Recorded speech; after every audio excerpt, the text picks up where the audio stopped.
11.7 million pesos na laga ng unregistered cooking oil na kumbiskan ng otoridad sa La Trinidad, Benguet. 4 na sospek ang natiklo. Detalye na balita mula kay Romy Gonzalez, RH41 ng Bagnebigat. Romy.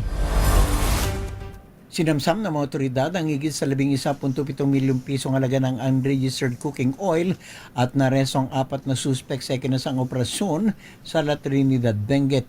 Nagpatupad ng operasyon ng mga personnel ng CIDG, Food and Drugs Administration, sa koordinasyon sa Bureau of Fire Protection, La Trinidad Sanitation Unit at iba pang police unit sa Barangay Pugis, La Trinidad, Benguet at nadatnan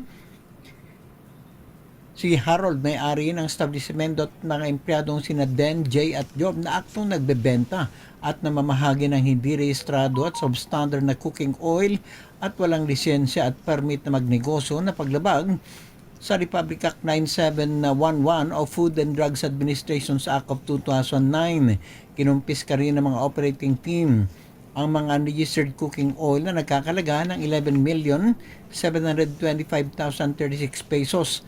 Ayon sa CIDG, ang pagmanufacture, importation, sale, distribution at pagtransfer ng health and food products na walang registration at paintulot mula sa Food and Drug Administration ay pinagbabawal. At dahil ang mga naturang produkto ay hindi dumaan sa evaluation process ng Food and Drug Administration ay walang katiyakan ang kalidad at kaligtasan nito. Tinayak naman ng CIDG sa publiko na pag-ibayuhin nila ang pagpapatupad sa mga batas para maprotektahan ang mga consumers.